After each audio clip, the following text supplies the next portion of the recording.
Sa mapagpalang umaga po sa bawat isa. And of course, again, praise God sa buhay ng bawat isa. Salamat sa Panginoon sa buhay ng bawat isa, sa patuloy na mga ginagamit ng Panginoon para ma-spread ang kanya pong mabuting balita sa mga tahanan na patuloy na binubuksan ng Panginoon. Mga Bible studies, sa lahat ng mga ginagamit ng Panginoon para mapanatili ang kaayusan at kalinisan ng ating pong simbahan. Pagpalain po kayo mga kapatid, purihin ng Panginoon sa inyo pong mga buhay. So, batiin po natin ang ating pong mga katabi. Sabihin natin, kapatid, purihin ng Panginoon at katabi kita ngayon. Praise God. Sige po, tayo kong lahat ay umuko muna at tayo po ay humingi ng guidance sa Panginoon sa pag-aaral ng kanya pong mga salita. Purihin ka, O Diyos, tunay nga na ikaw ang daan, ikaw lamang ang katotohanan, ikaw lamang ang buhay. Salamat dahil patuloy na pinagkakalooban po ninyo kami ng oras, ng panahon, para po kami ay makadulog sa inyo at makapag-aral ng inyo pong mga salita. Dalangin namin, Panginoon, na sa amin pong mapapakinggan ngayong pong umaga, sa amin pong pag-aaral, na ikaw nga po, Diyos, ang patuloy na magturo po sa amin. Hayaan po ninyo na ang inyo pong banal na Espiritu ang siya pong pumukaw sa puso at isipan ng bawat isa na ang magiging bunga ng pakikinig ngayong umaga po na ito ay pananampalataya at paglalim sa pagkilala sa aming Panginoong Jesucristo.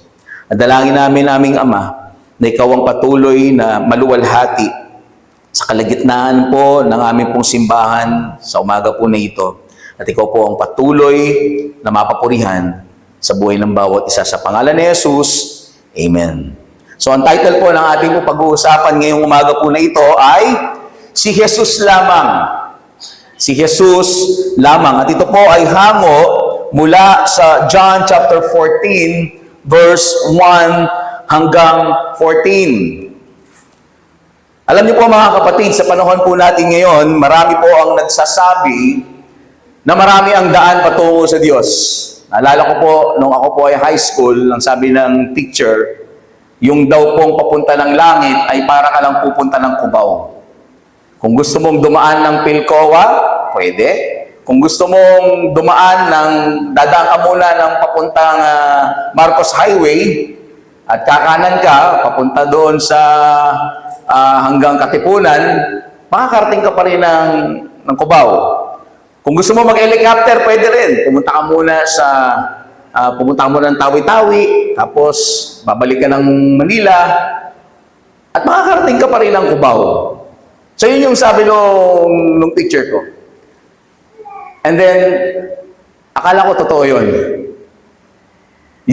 Akala ko yun ang katotohanan. Subalit ang sabi ng Biblia, iisa lamang ang daan patungo sa ating Diyos. At yun po ay walang iba kundi ang ating Panginoong Jesucristo. Ang iba ay nagtitiwala sa kanila pong mga pansariling kabutihan. Yung iba ay naghahanap ng relihiyon. Yung iba, maaaring nagsisikap sila sa kanila pong mga sarili upang sila po ay maligtas. Ngunit, hindi po ito ang tunay na daan patungo sa Ama. Kaya nga sa ating pong pag-aaral po natin ngayon ay makikita po natin na sa gitna ng pagkalito at pagkabagabag ng mga alagad ng ating pong Panginoong Jesucristo ay malinaw na ipinahayag ng ating Panginoon ang isang katotohanan na walang papantay na kahit ano paman. Itong katotohanan po na ito na itinuro po niya na siya lamang ang daan, na siya lamang ang katotohanan, at siya lamang ang buhay. Kaya nga ngayong umaga po na ito ay makikita din po natin na kung bakit si Jesus lamang ang tanging tagapagligtas, ang tanging daan patungo sa buhay na walang hanggan, kapiling niyang Ama. So buksan po natin ang ating po mga Biblia. If you have your Bibles with you, turn with me in John chapter 14 at we will start in verse 1 and we will end in verse 14. Sabi po doon sa verse 1, huwag mabagabag ang inyong puso. So yun po ang sabi po ng ating po Panginoon. So, remember, ay sila po ngayon ay nagkatipon para po doon sa Last Supper o huling hapunan ng ating pong Panginoong Hesukristo. And after na ito pong si Judas ay umalis, ang ginawa ng Panginoon ay nagturo po siya and started in chapter 14 na sinabi niya, huwag mabagabag ang inyong puso. Sumampalataya kayo sa Diyos at sumampalataya rin naman kayo sa akin. So maaalala po natin na sinabi ni Jesus na sa kanyang paroroonan ay hindi pa muna sila makakasunod. So naalala po ninyo last week, yung pong ating pong pinag-aralan, na sinabi ng Panginoon sa aking pupuntahan ay hindi pa kayo makakasunod. Pero later on ay makakasunod na rin kayo. Kaya ang mga alagad po niya ay meron pong pagkabagabag doon po sa binanggit ng ating Panginoong Hesukristo. At sa kanila pong pagkabagabag, ito po yung sinabi ni Jesus. Ang sabi ng Panginoon ay panatilihin nila ang kanilang pananampalataya sa Kanya. No? So, I think that for 3 years na ang ating pong Panginoon ay kasama ang kanyang mga alagad, no? Day in, day out, night time, and everything, sa lahat ng mga miracles na ginawa ng ating pong Panginoon kasama ang kanyang mga alagad. And then suddenly, ang Panginoon sasabihin niya, sa pupuntahan ko, hindi kayo makakaparoon. At maintindihan po natin ang kanila pong pagkabagabag. Tama po? And that is the context ng pagkabagabag po nila. Dahil ayaw nila na malayo at mawalay sa piling ng ating pong Panginoon. Kaya nga, ang encouragement ng Panginoon, huwag kayong mabagabag. Huwag kayong matakot. Alam po ninyo mga kapatid, sa mga bagay na kung minsan ay hindi natin maunawaan kung bakit nangyayari sa ating buhay, na katulad po ng mga apostles. Hindi nila naintindihan saan ba pupunta si Jesus? Saan siya tutungo? At sa ating pong mga buhay, kapag ka nangyari po ang mga ganito na hindi po natin maintindihan, alam po ninyo, ang pinaka-best na ating pong gagawin na ilagay natin sa ating mga puso ang buong pagtitiwala sa ating pong Diyos. Hindi natin alam lahat ng bagay. Bakit ito nangyayari? Bakit ang bigat-bigat? Na kung minsan parang hindi natin maramdaman yung pong pagkilos ng Panginoon. Alam po ninyo, kapag dumating yung ganyan pong sitwasyon, ang pinaka-the best na ating pong gawin, hindi ang lumayo sa Diyos, kundi patuloy na magtiwala sa ating pong Panginoon, sa Kanyang kapangyarihan.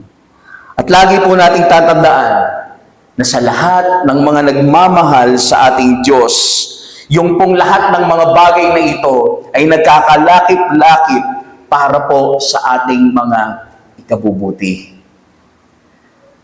Naalala ko po, lagi ko pong binibigay na example, yung pong pagluluto ng adobo. So, itama po ako ng mga magagaling magluto po dyan. Ano po ba ang mga sangkap ng adobo? Toyo. Naranasan po ba ninyo na uminom ng isang basong toyo? Di pa, di ba? Ano pa? Sibuyas. Tama ba? May sibuyas ba yung adobo? Sibuyas. Na-experience nyo na ba na kayo po ay nagtalop ng sibuyas at kinagat ninyo at wow, sasabihin nyo, wow, parang apple. So masarap ba yung sibuyas pag kinain mo ng raw? Of course not. Ano pang ng sibuyas? Ano pang ng adobo? Suka. Yan, suka. Naalala ko noon, sabi ng tatay ko, kapag ka magluluto ng adobo, pag niligyan mo ng suka, huwag mo daw hahaluin. Tama ba yun? O, totoo ba? Bakit daw? Kasi aasim daw. Ganun, masyado daw aasim.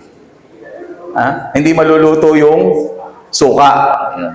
So, naka-experience na ba kayo na inumin yung isang basong suka ng diretso na suka lang? Siguro, mamumuti ka sa suka, ano? Ano pa? Ano pang mga ingredients ng adobo? Ano? Power? Peppercorn, power corn. So, peppercorn. Paminta. Yan, okay. So, parang buo. Yan, pamintang buo or yung iba, gusto nila pamintang durog. So, naka-experience na ba kayo na kumain ng isang kutsara na paminta, isinubo mo? So, na-experience nyo na ba yun? So, hindi pa. So, meaning to say, yung lahat ng ingredients na yon, kapag ka kinain mo sila ng pang-isahan, isa-isa, hindi masarap. Pero kapag ka pinagsama-sama mo, yung lahat ng ingredients na yon, kasama ng isang manok na native na manok, na pinakuluan ng maayos, di ba? Ang sarap ng adobo. Ito ang magiging kalalabasan. So, hindi masasarap yung mga ingredients pag isa-isa, subalit pag pinagsama-sama, ito ay isang magiging masarap na adobo. Alam po ninyo, parang ganun po ang buhay po natin. May mga nangyayaring ganito na hindi natin maintindihan. Hindi parang adobo. Sabihin, maalat. No? Okay? May nangyayaring ganito na hindi mo maintindihan. May nangyayaring mga ganyan na you are being problematic. Nangyaring ganitong sitwasyon. Nangyari itong maganda na to. Nangyari itong hindi medyo maganda. Pangit. Yung mga sitwasyon and everything. Pero kapag ka pinagsama-sama mo at the end of the day, ang gagawin ng Panginoon, ang lahat ng bagay ay pinaglalakip-lakip niya para sa ikabubuti ng kanyang mga tinawag. Tandaan po natin na sa gitna ng process, it is true na hindi po ito madali. Sa gitna ng proseso, hindi masarap ang mamatayan. I've experienced that. Hindi masarap yung malubog ka sa utang. We have experienced that. Ako lang pala. No? And merong mga bagay na hindi magaganda na mga nangyari. Pero at the end of the day, pag nakita mo, kaya pala nangyari to, kasi ang Panginoon, ito ang gagawin niya para sa aking ikabubuti, para sa aking ikatatatag ng aking pananampalataya. Kaya nga mga kapatid, kapag dumadaan kayo sa ganyang sitwasyon, huwag kayong manlupaypay. Patuloy na magtiwala sa Diyos. Kaya nga there's that song, isa sa mga favorite namin song na lagi naming inaawit. God is too wise to be mistaken. God is too good to be unkind. And if you don't understand, and you can't see His plan, tama ba? When you can raise His hand, okay? Trust His heart. Very beautiful song. An encouragement for all of us.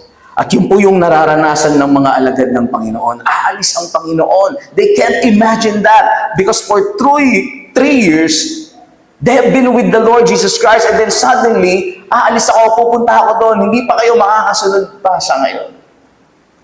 Kaya yung gano'n na lang yung kanilang pagkabagabag. And in Romans chapter 8 verse 28, ito yung laging pangawakan po natin sa ating po mga buhay. Pangako ng Panginoon sa atin. At nalalaman natin na sa lahat ng mga bagay, lahat, sabihin po ninyo lahat ng mga bagay, ang Diyos ay gumagawa. Tandaan po natin yan. Ang Diyos ay kumikilos. Ang Diyos ay gumagawa sa ikabubuti ng mga umiibig sa Kanya. Do you love God?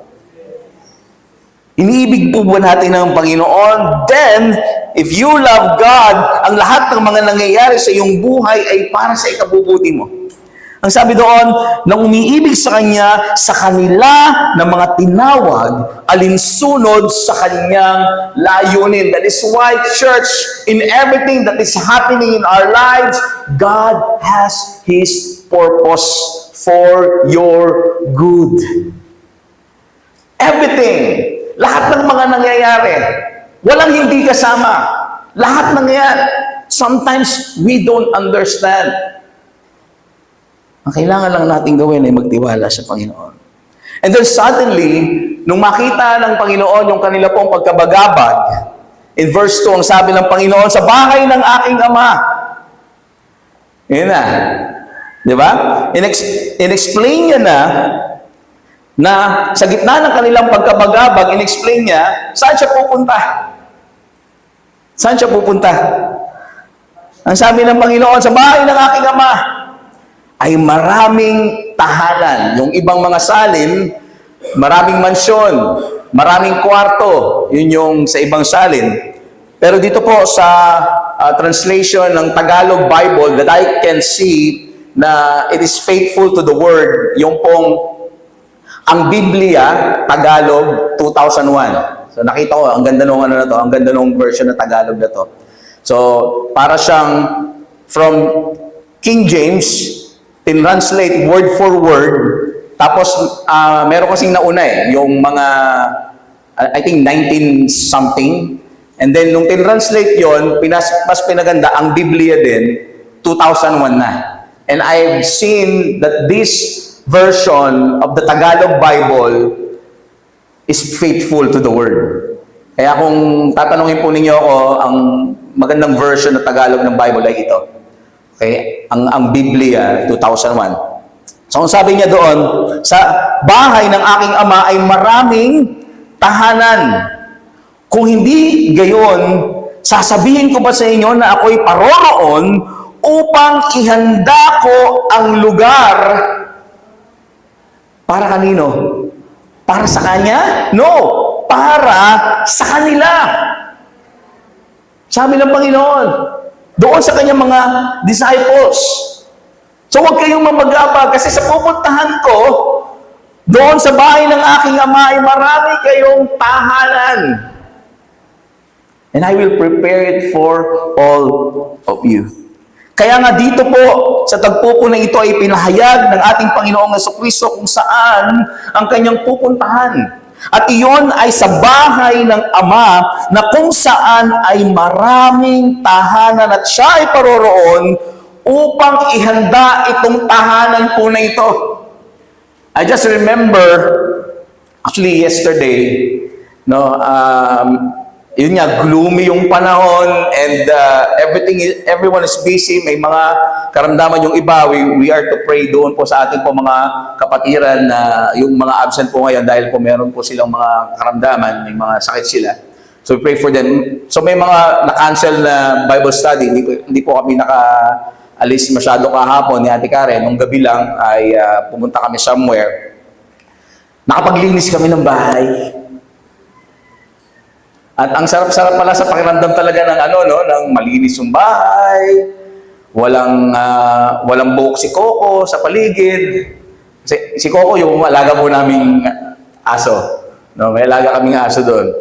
At ang sarap sa pakiramdam ng malinis yung bahay. And alam po ninyo, lagi ko na-experience yan kapag ako po ay dumarating galing po ng abroad. O kaya, lumalayo. Dahil po si Ate Karen, ang ginagawa po niya, pagka alam niya pauwi na ako, papalit ng kortina, papalit lahat ng punda, lahat. And everything, malinis ang bahay. He is preparing for it. And this time, ang ating pong Panginoong Jesucristo, sabi niya po doon sa kanyang pangako, He will prepare that place, yung pong tahanan po na yon, para sa kanyang mga alagad. And if right now, kung ang nararamdaman mo kapag ganun yung pinrepare na tahanan para sa iyo ay kaginawahan at kasiyahan, how much more yung pong ipe-prepare ng Diyos or ipinrepare ng ating pong Panginoong Jesucristo para sa iyo, kapatid? How much more?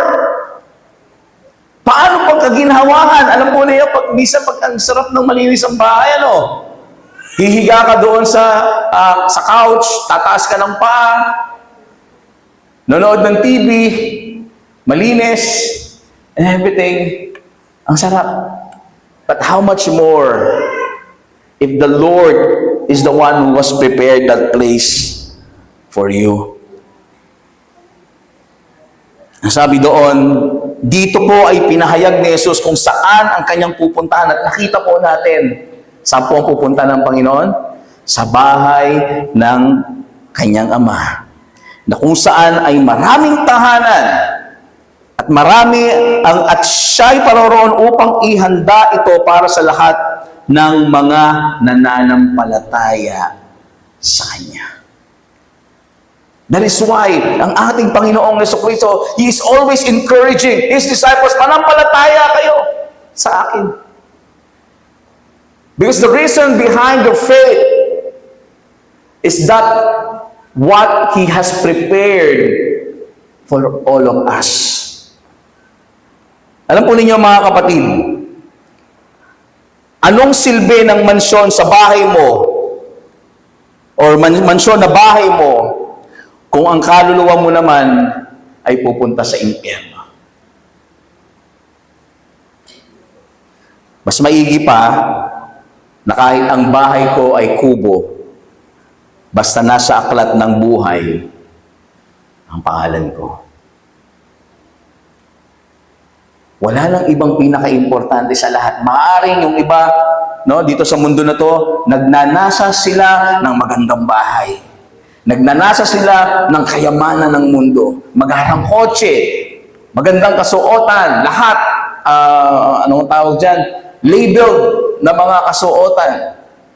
Pero aanhin mo ang lahat ng mga bagay po na to kung ang kaluluwa mo ay papunta sa impyerno. Di bali nang nasa barong-barong ako. Di bali na ang bahay ko, pagka umuulan, tumutulo. Sino sa inyo naka-experience niyan? No? Diyan, pumunta kayo sa loob ng pastor's office pag umuulan sa labas, umuulan din sa loob. Pero kasi pag umanggi dito sa part na to. Pag dito, wala. So, aanhin natin yung mga bagay na yan. Na kapag ka sinabi ng Panginoon, finish or not finish, pass your paper. Sasabihin mo ba sa Panginoon, Lord, teka lang, hindi pa tapos yung pinagagawa kong fourth floor. Biruin mo, fourth floor yung bahay na pinapagawa. You can't do that. At kapag ka tinawag ka na ng Panginoon, hindi mo mababanggit doon sa mga mahal mo sa buhay na maiiwan na sabihin ko, teka lang ha. Kapag ka namatay ako, gusto ko, sa kabaong ko, suot ko yung Jordans ko. Naka-Jordan, pagka suot sa kabaong. Diba? Teka lang, dapat nasa loob ng kabaong, naka-Ray-Ban ako na shades. Diba? It will never, ever happen. Katulad po nung na-share ko po sa inyo, nung nakaraan ako po ay nakipaglibing. No? Sabi doon sa, nung ililibing na, tapos huling, ang tawag doon? Pasilip na tawag. Huling, ano po? Huling sulyap. Yun, huling sulyap. Hindi nagsulyapan na sila. Tapos nung nagsulyapan na sila, tapos na, nung ibababa na ng maglilibing, yung sepulturero ba tawag doon, di ba? Yung maglilibing. Nakita niya, meron nakaipit na, parang 500, o 1,000 yata, 1,000. Doon sa kamay, nung ililibing. Sabi nung sepulturero, yung pera! Sabi gano'n, yung pera, hindi niyo ba kukunin? Kasi siguro sa isip niya, pag hindi nila kukunin, siya, kukuha. E di, sa madaling sabi, kinuha yung 1,000 at ibinigay doon sa mga mahal sa buhay. Naakala ko, kaya nilalagyan ng pakimkim, yon pakimkim. Yung pakimkim, yung akala ko yung pakimkim, nilalagay nila yon, sabi nila, para pamasahe daw, papunta sa langit. O, di ba? Problemado ngayon yung patay. Kasi wala siyang pamasahe, maglalakad siya ngayon. Paano siya makalilipad siya? Di ba? Pamasahe nga sa, papuntang ibang lugar, sa aeroplano, kulang yung 1,000, kinuha mo pa. O, di ba? So, anong ibig sabihin nito? It only means na Kahit na gaano karami ang kayamanan mo dito sa mundo. Pagka tinawag ka na ng Panginoon, wala kang madadala kahit na ano. Handaan po ninyo yan. Kaya nga nung last Thursday, nung kami po ay nag-fellowship, sabi ko dun sa mga kapatid, sabi ko, parang nagkausap tungkol sa mga property and everything. Sabi ko, alam nyo, ang pangalan ko hindi pa nasulat sa kahit na anong titulo. Wala. Yung pangalan ko, hindi naman titulo yung motor di ba? Titulo. Yung wala. And I just remember, among the tribes ni Israel, ang mga Levites, wala din silang portion of the land. Hindi sila binigyan. Alam niyo po kung bakit? Dahil ang sabi ng Panginoon sa kanila, I am your portion. I am your possession. So therefore, kahit na gaano pa kalaki ang lupain nung pong ibang mga kapatid ni Levi, masigit pa kung ano yung possession niya. Dahil ang possession niya ay walang iba, kundi ang Panginoon. Alam mo kapatid, kahit wala kang property ngayon, kahit wala ka na kahit ano sa ngayon, ang importante, yung pangalan mo, kahit wala sa titulo, nakasulat doon sa aklat ng buhay. I'm not saying na yung pong mga kayamanan dito sa mundo, mga pag-aari ay hindi importante. Subalit kapag ka ang naghahari sa iyo ay ang kayamanan, kinakain ka ng yaman ng mundo at nawawala ang Panginoon, yun ang hindi tama. Because you are, dinodiyos mo na yung kayamanan. That is why always remember, lagi tayo pinaalalahanan ng Panginoon. Ang gawin nating pag-asa na ilagay sa ating mga puso ay yung pong kayamanan doon sa langit na hindi mabubulok magpakailanman. Kaya nga sabi niya sa mga alagad niya, huwag kayong matakot. Huwag kayong mabagabag. Because I will go to my Father's place and prepare a home, tahanan, para sa bawat isa sa inyo. At wala nang ibang pinaka-importante pa at pinakamasarap pang ma-experience ay yung pong makapahinga doon sa tahanan na ibinigay at ipinrepare ng Panginoon sa lahat ng mga nanampalataya sa Kanya. Excited na po ba kayo? Gusto niyo mamaya na?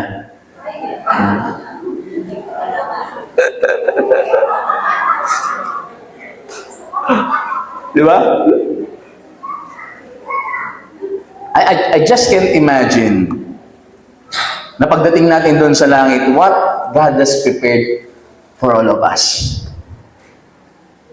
Nawa yun yung mailagay sa mga puso po ninyo. Yung pong mga na-experience nyo ngayon, yung pong mga hirap, yung pong mga pagsubok na na-experience po ninyo ngayon, it will only last for this time.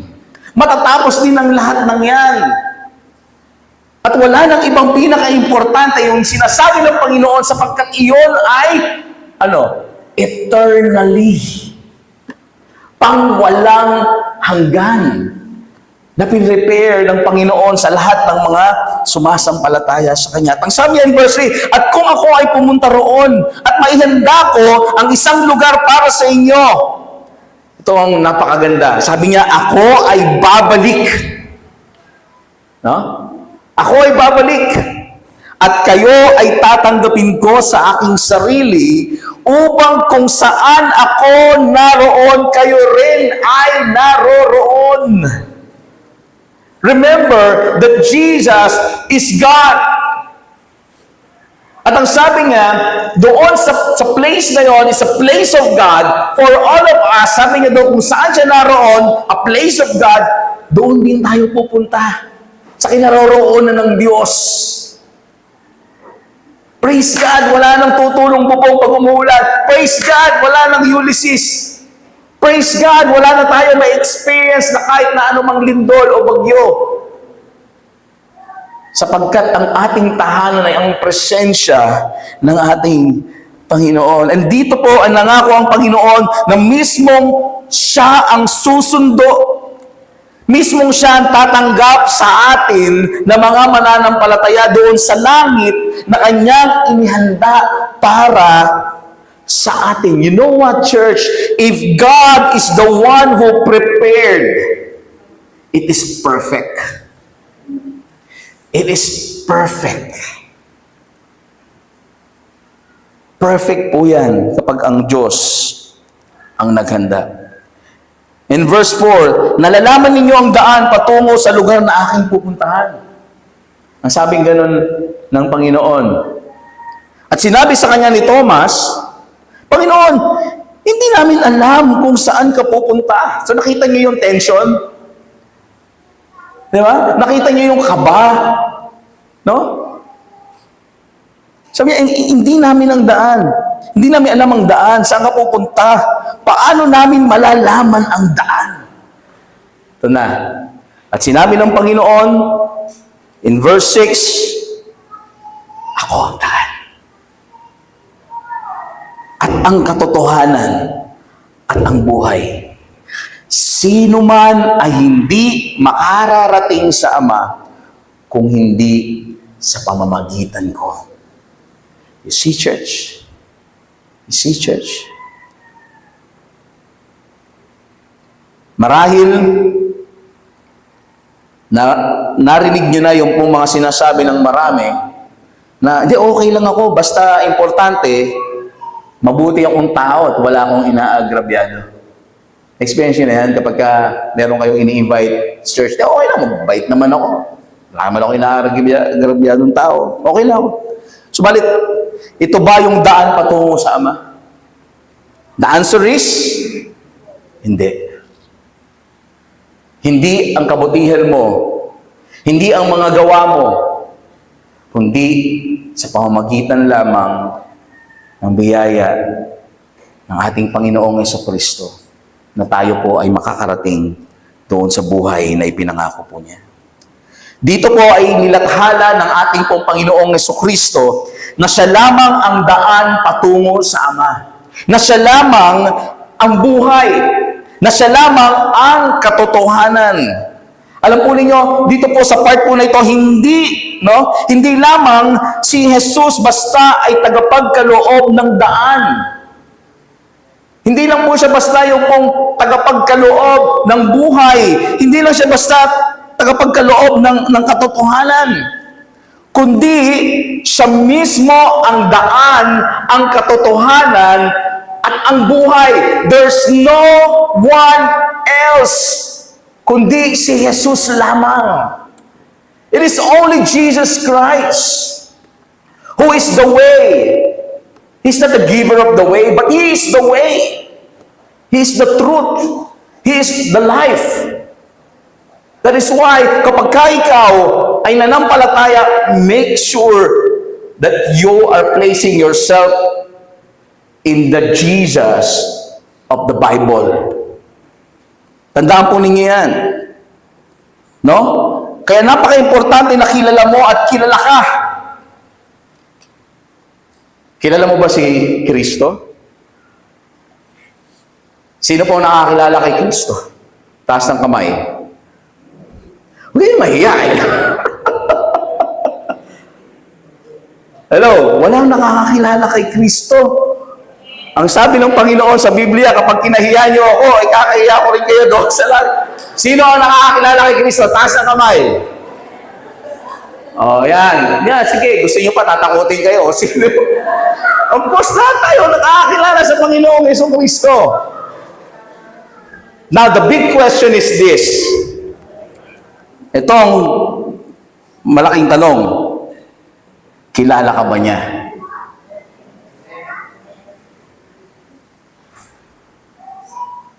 Kilala ka ba niya?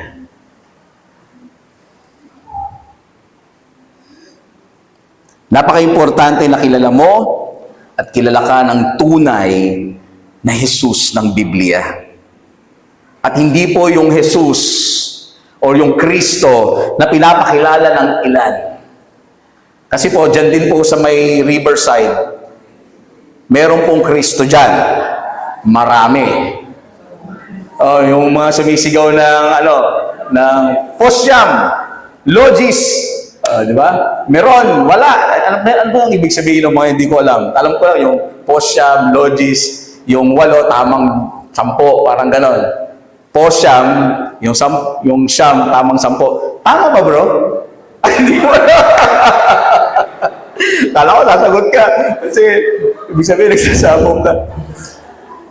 Alam po ninyo, maraming mga nagtuturo na sasabihin nila, ito yung Kristo, ito yung Christ. No, but we are to know clearly kung sino pa talaga si Kristo at matatagpuan lang natin ang tunay na Kristo sa pamamagitan ng pag-aaral ng kanya pong mga salita ng Biblia. Kahit napaka-importante po nito, ang nag-iisang Jesus na nagmula sa Ama, na bumaba dito sa mundo, ipinanganak ng Birhen sa pamamagitan ng Espiritu Santo. Siya po ay nabuhay bilang isang tunay na tao upang ganapin ang kalooban ng Ama. Namatay sa krus upang pagbayaran ang kasalanan mo at kasalanan ko, ang lahat ng mga anak po niya. At sa ikatlong araw ay nabuhay na mag-uli. Umakyat sa langit sa kanan ng Ama at ngayon ay gumaganap bilang tagapamagitan sa tao at sa Ama para sa lahat ng mga nananampalataya sa Kanya ay pinagkalooban ng katuwiran sa pamamagitan ng katuwiran niya na ating Diyos. Ano po ninyo? Ito po ay hango, tinagalog, medyo nirephrase ko, pero ang lahat po na ito ay matatagpuan doon po sa nire-recite po natin na anong ang tawag doon? Yung Apostles' Creed. Alam po ninyo kung bakit nabuo ang Apostles' Creed? Nabuo ang Apostles' Creed dahil marami ang mga lumalabas na mga relihiyon sa iba't ibang lugar. Kaya ngayon, yung pong mga mananampalataya, yung mga elders of the church, ang ginawa po nila, gumawa po sila ng creed. Na kung saan ito pong creed na ito, ay siya pong nagde-describe ng lahat ng mga Kristiyano. Kaya nga po, lahat ng mga nakasulat po doon, I believe in God, the Father Almighty, the Creator of heaven and earth. So ito po ay mga doktrina na kung saan ay tinatayuan ng lahat ng mga mananampalataya at kung sino man ang hindi po naniniwala sa isa doon sa mga itinuturo ng Apostles' Creed ay hindi po maituturing na Kristiyano. Naintindihan po ninyo mga kapatid? Kaya po yun yung po ang purpose ng Apostles' Creed. Hindi po yung basta nire-recite lang. Di ba? Naalala po ninyo nung nakaraan, nire-recite lang natin eh. Kaya nga nakabisado natin. Pero ito po ay iniintindi at kinakabisado upang hindi po tayo maligaw sa ating po mga pananampalataya, especially sa pagka-Diyos ng ating Panginoong Hesukristo.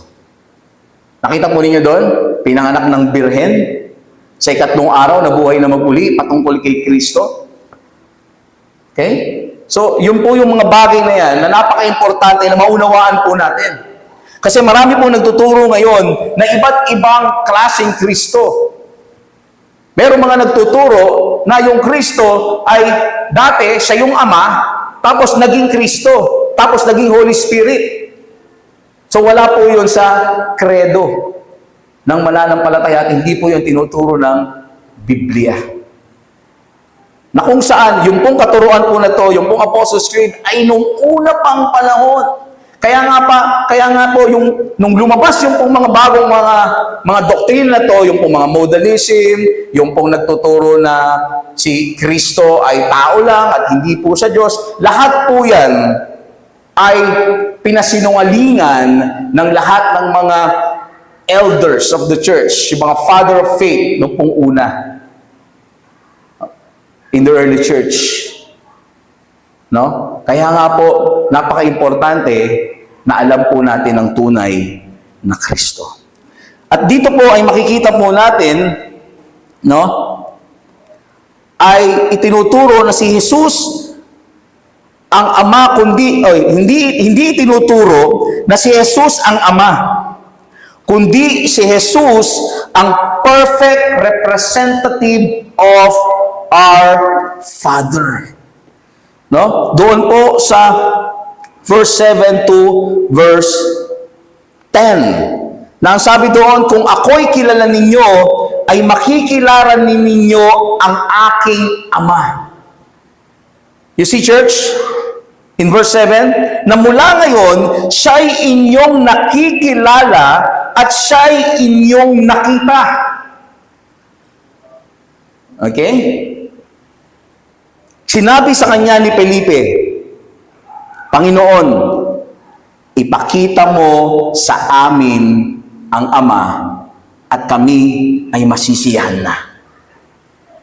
So dito nagugulo yung mga katuruan ng mga modalist. Nakita nyo? Tingnan nyo ha. Mulitin ko yung pagbabasa. Kung ako'y kilala ninyo, ay makikilala rin ninyo ang aking Ama. Okay?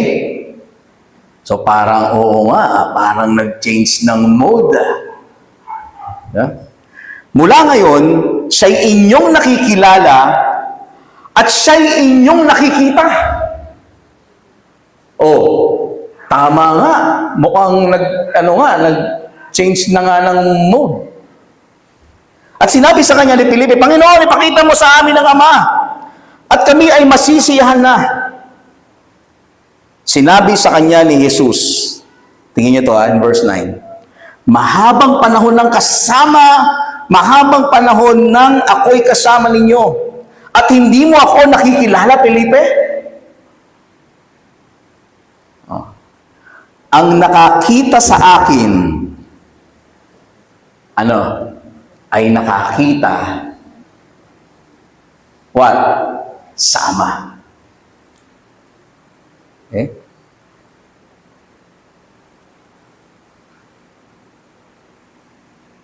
Paano mong nasabi, ipakita mo sa amin ang Ama? Hindi ka ba sumasampalataya na ako'y nasa Ama at ang Ama ay nasa akin? Ang mga salitang aking sinasabi sa inyo ay hindi ko sinasabi mula sa aking sarili, kundi ang Ama na nananatili sa akin ang gumagawa ng kanyang mga gawa. Now, if I will ask you, yun lang binasa po natin na yan. Okay? Nag-change ba ng mode yan? Isa yan sa mga kinalituhan ng mga oneness. Itong verse po na to. Na kung papansinin po ninyo, doon po sa earlier na mga verses, in verse 7, na sinasabi ng Panginoon, na kung nakita nyo ako, nakita nyo na rin ang Ama. Pagka ba ganoon anong tawag sa ganyan? Ang way ng kanya pong language, kapag nakikipag-usap ako, halimbawa, si Carl, pumunta doon sa meeting. Okay? So, as my representative, pwede ba sabihin ni Carl na kapag ka ako yung umatin ngayon, parang umatin na rin si Daddy? Yun kaya yung ibig sabihin niyan? Or, ang ibig sabihin niyan ay si Kaloy bumata at pumugi, naging si Carl at umattend dun sa meeting. Ano po kaya ang ibig sabihin po nito? Yan po ang hindi maintindihan ng mga oneness. Nakakala nila yung person of the Father nagkaroon ng change ng mode at naging si anak na kung saan tuloy ngayon, akala nila yung sinasabi ni Jesus Christ na kung nakikita niyo ako ngayon, ay nakikita mo na rin ang Ama. Ay hindi po mga kapatid, dahil kinlear out ni Jesus Christ that the Father is another person doon sa verse 10. Okay? Na ang sabi niya ganito, hindi ka ba sumasampalataya na ako'y nasa Ama? Okay, ano yung sinasabi niya po dito? No? Na yung pong kanila pong pagiging isa, they are united in spirit, united doon po sa kanila pong adhikain, sa kanila pong purpose ay naroon. Ang sabi niya, ako, salita nga sinasabi niya, hindi ko sinasabing, hindi ka man sumasampalataya na ako'y nasa Ama at ang Ama ay nasa akin. Ang mga salitang aking sinasabi sa inyo'y hindi ko sinasabi mula sa aking sarili. So that is the another person. Yung lahat ng mga sinasabi ko ay hindi nagmumula sa aking sarili. Yung pong person of Jesus.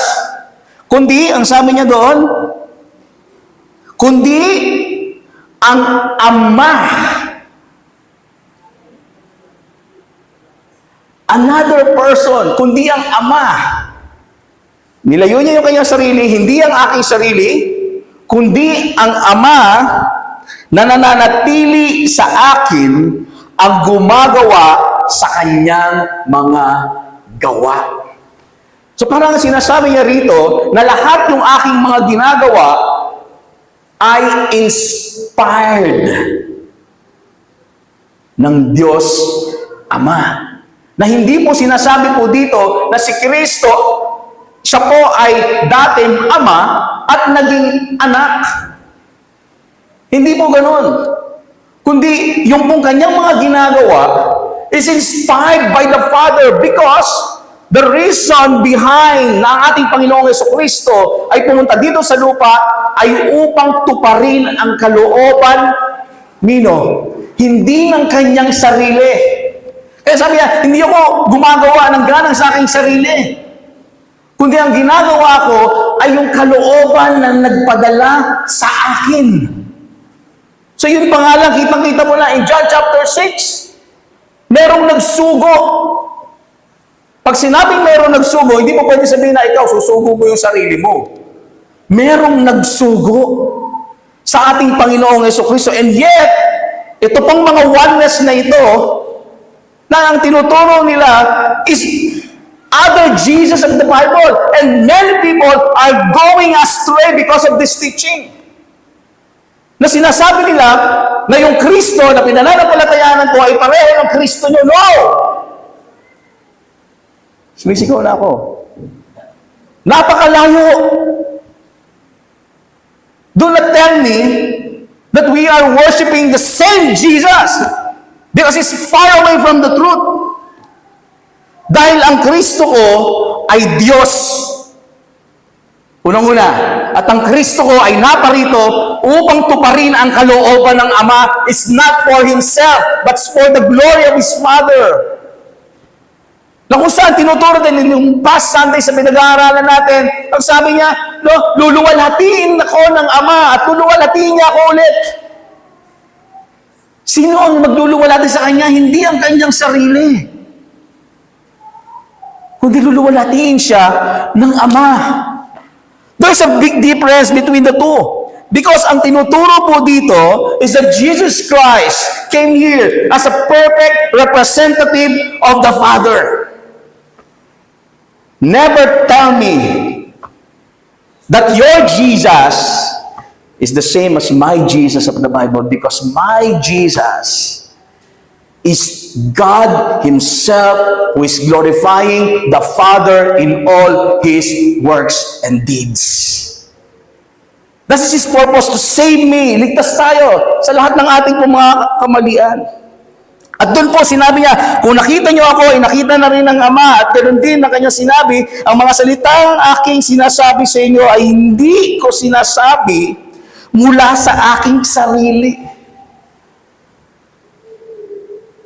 Hindi sa kanyang sarili, the other person, kundi ang Ama na nananatili sa akin. Hello? Di ba? Ang gumagawa ng kanyang mga gawa na nagpapakita dito po sa sinabi po na to ng ating Panginoong Jesucristo na merong isang persona na natili sa kanya na siyang gumagawa sa kanyang mga gawa. Ngayon, the question is, kung paano nanatili ang anak, sabi dito, kung paano nanatili ang ama kay Jesus ay gayon din nananatili sa ang banal na Espiritu sa lahat ng mga anak niya na nananampalataya sa Kanya. Same concept. Okay? Same concept. Paano sa atin? Ang sabi doon sa Romans chapter 8, ngunit kayo'y wala na sa laman. Same concept. Wala na sa laman, kundi kayo ay nasa Espiritu. Yamang nananatili sa inyo ang Espiritu ng Diyos. That is why, tayong mga mananampalataya, there is another person na nananatili sa atin who is driving us to do good works. Naintindihan po ninyo? Na kung saan hindi sa ganang ating mga sarili, na tayo po ay gumagawa, kundi gumagawa po tayo sapagkat ang banal na Espiritu ng Diyos ay nananatili sa atin. Ikaw ba ang banal na Espiritu? Of course not. We are not the Holy Spirit. But the Holy Spirit, who is another person, ay nananatili sa atin. Nananatili sa akin. Hello, are you with me, church? No, ganun din po yung idea ng sinasabi ng Panginoong Jesucristo na I can't imagine. Bakit hindi ito maintindihan ng mga taong ito? Napilit na sinasabi ito pong katuruan na sobrang talagang maglilid sa mga tao sa impyerno. I just remember, nung ako po ay naka-attend na ng Christian gathering. Alam po ninyo, nag-serve ako sa Santa Cecilia dito sa Santa Cecilia, Catholic Church. Nag-serve ako nag-aaral ako dyan ng Knights of the Altar. Yan. Knights of the Altar. So, nag-aaral kami, Bible, everything. Tapos sinakulo. Nagsinakulo po ako. Ako po si Pedro. Alam ko pa nga yung tono ko ngayon yung kumanta kami. Ang title ng aming sinakulo ay Jesus Superstar. So, ano siya? Tawag dito, ang tawag sa ganyan, pakanta. Ngayon, ang problema ganito. Pagkatapos namin mag-practice, Gin Pomelo. And then buti na lang, ang aking pong napakagandang may bahay, napakaganda, tama. Ay nabahaginan ako ng Word of God at in-invite ako sa church. And then, after that, na ako po ay makita ko yung tinuturo ng isang pastor. Na tinuturo po niya Trinity. At tinuturo niya Trinity, hinahanap ko si Mary. Kasi akala ko si Mary, yun yung Holy Spirit. Yun talaga ang buong akala ko. And then, ang ginawa ko, nagbasa ako ng Bible. At hanggang sa nakita ko, ang maraming mga maling itinuturo ng Roman Catholic.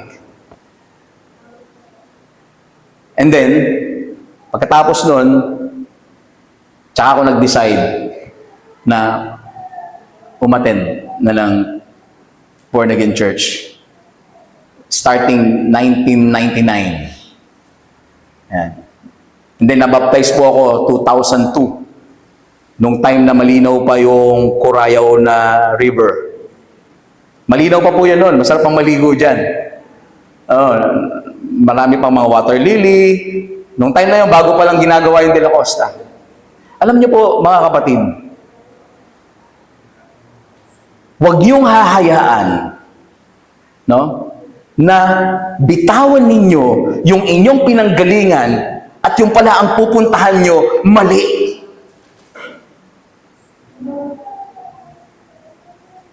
Huwag kayong papayag na gano'n.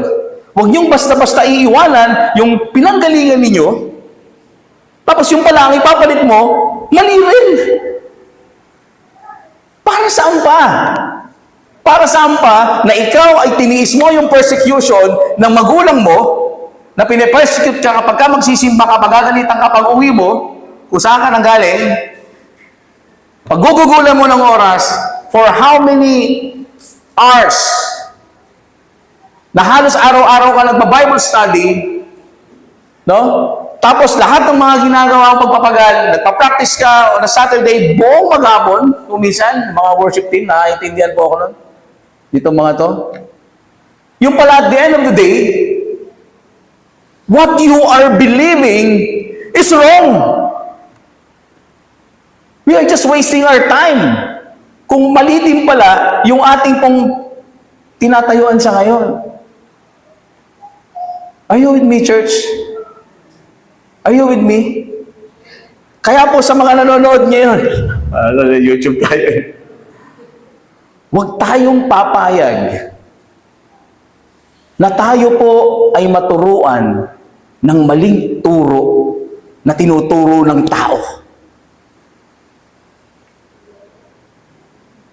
Kundi nawa, ang ilagay natin sa ating pong mga puso ay yung katotohanan ng salita ng Diyos, na ang katotohanan ay tanging si Kristo lamang. Subalit kung ang sino may walang espiritu ni Kristo, you see, church, tingnan nyo, siya ay hindi sa Kanya. So napaka-importante na ikaw bilang mananampalataya ay nasa sa iyo ang espiritu ng Diyos. Are you with me, church? Napaka-importante na tayo mananampalataya ay pinapanahanan ng espiritu ng ating Panginoon. And then in verse 11, sumampalataya kayo sa akin na ako ay nasa Ama. Yan, sabi niya, manampalataya kayo na ako ay nasa Ama at ang Ama ay nasa akin. You see? Speaking of one person, are you with me?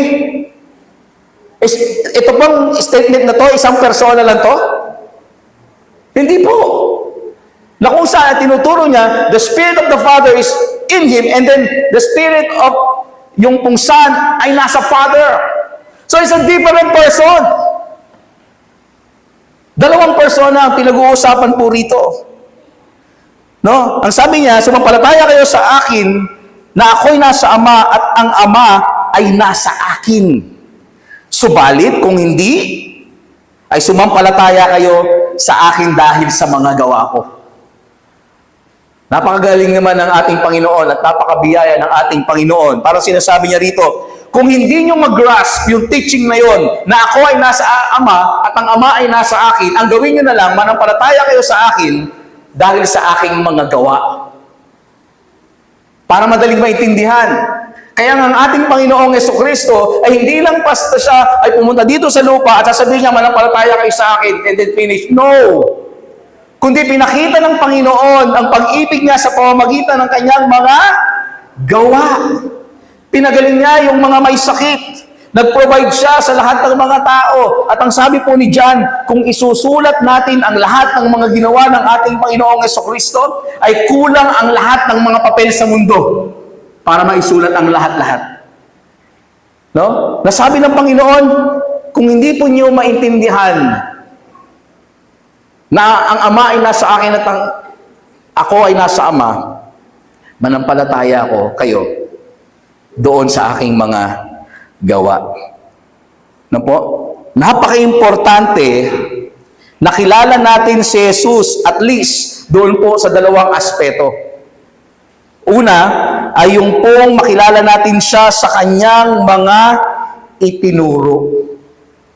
Sa salita ng Diyos, sa Biblia na itinuro po niya. Napaka-importante na ito po ay ating pong malaman. And then secondly, yung pong lahat ng kanyang mga ginawa. Now, both of them, yung lahat ng kanyang mga tinuro at lahat ng kanyang mga ginawa, it falls down doon po sa isang gawain. Ano po yun? Yun po ay yung pong mag-aral ng kanyang mga salita. Because if you will not do that, na ikaw ay mag-aral ng kanyang mga salita, ay hindi mo makikita yung kanyang mga ganawa, and of course, hindi mo rin makikita yung lahat ng kanya pong mga itinuro. No? Sa pamamagitan ng pagsasaliksik sa salita ng Diyos.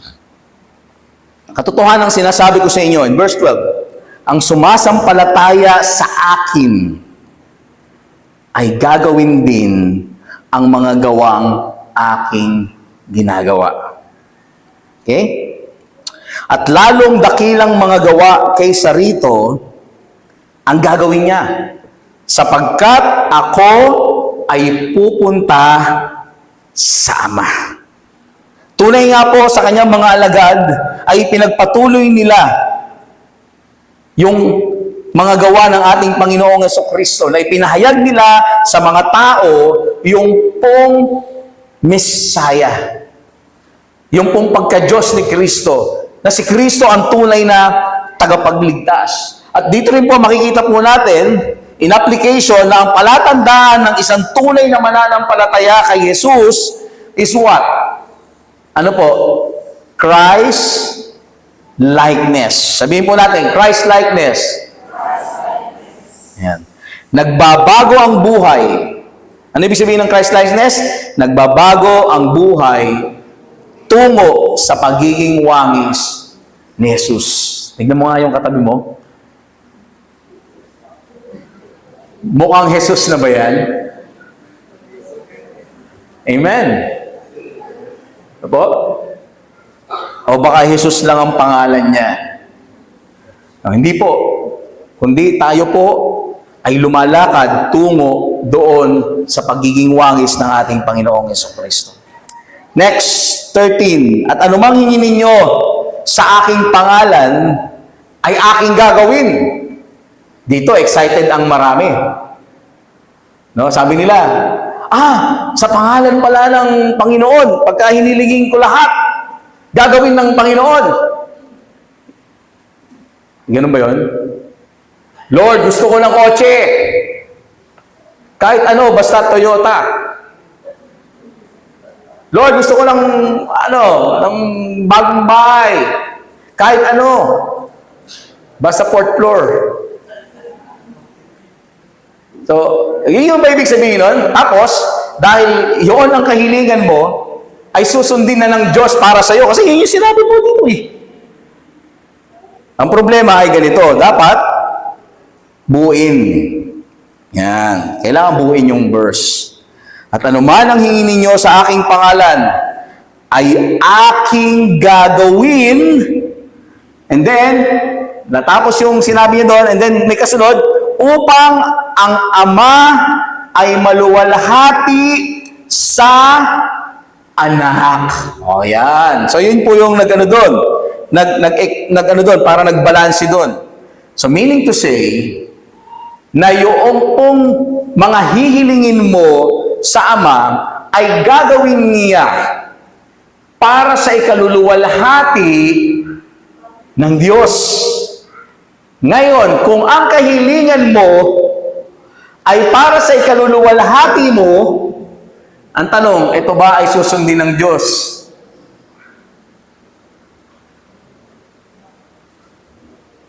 Hello, are you with me? Amen.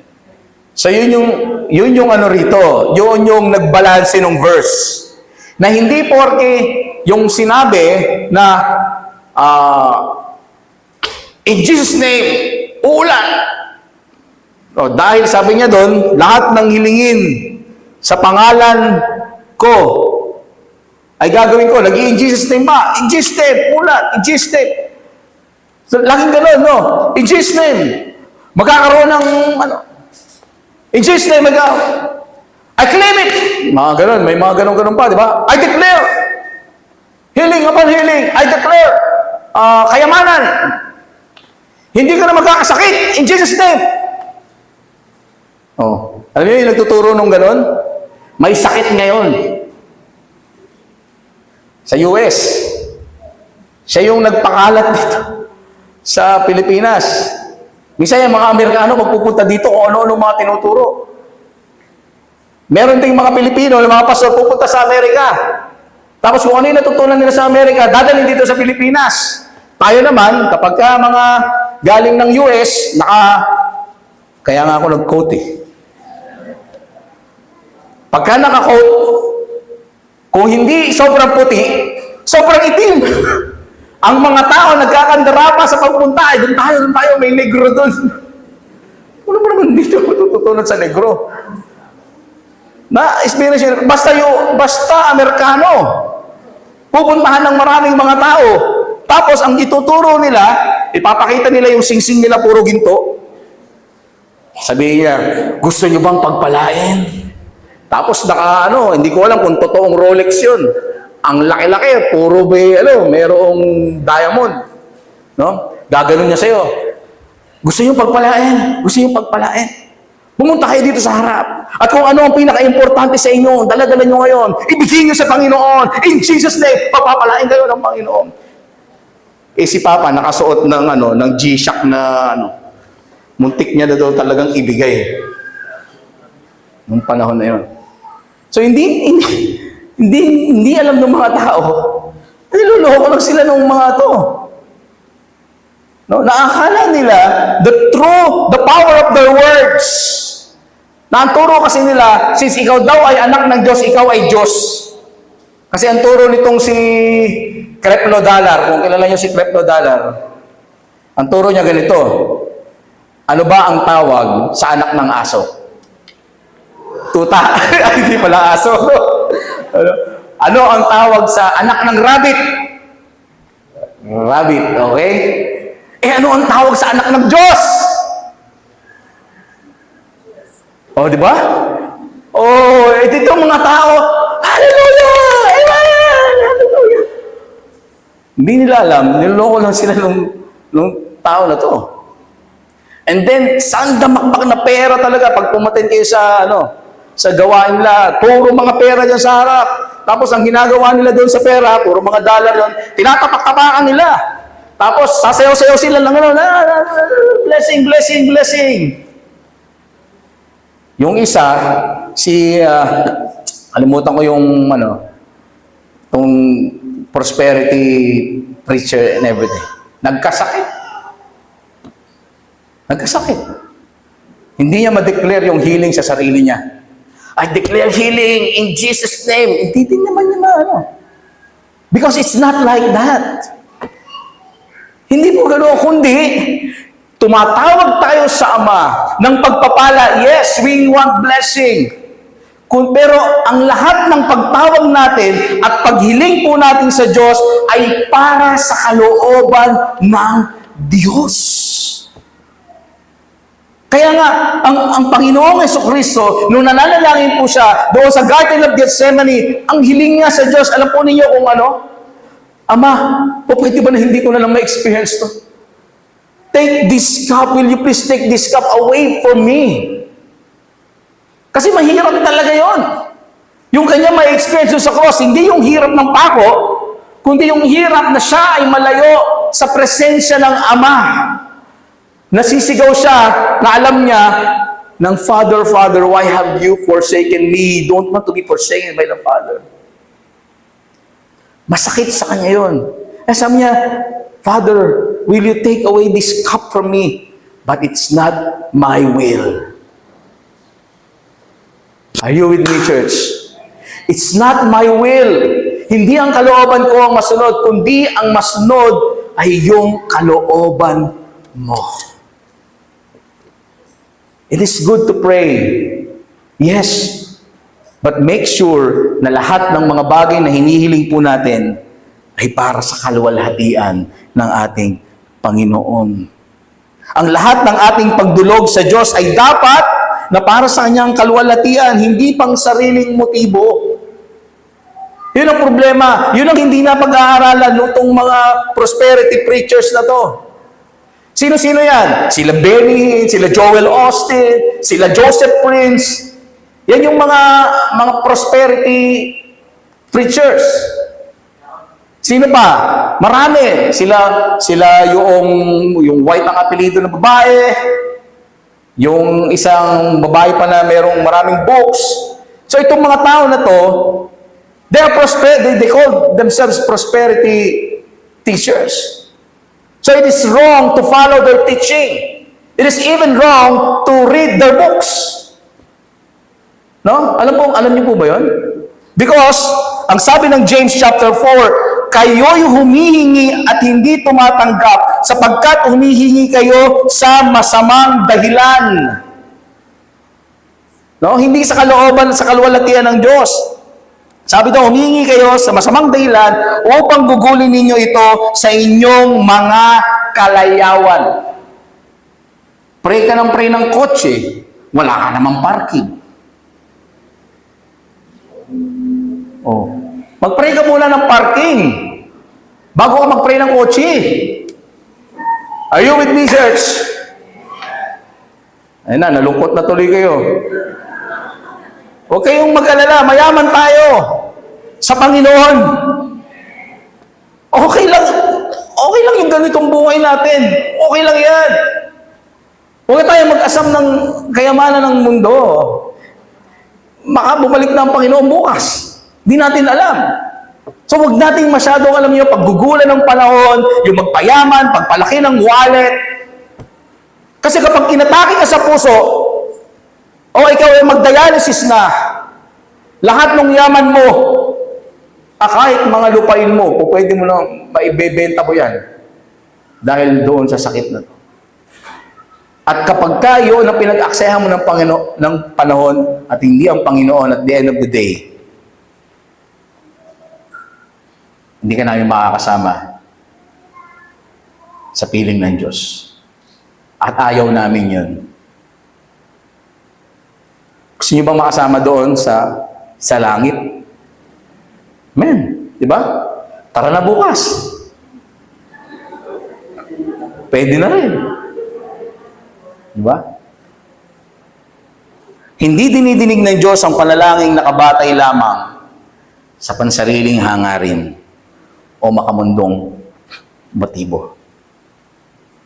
No? Nagbanggit ako doon ng mga teachers because gusto ko na kayo ma-aware. Hindi ko 'to ginagawa dati. Pero at least sa church natin, we are making sure na itong mga lumalabas na mga nagtuturo sa labas, lalo na mga karamihan, mga Amerikano, may isang Singaporean, yung si Joseph Ray, Singaporean yan. At least you will be aware of their teaching.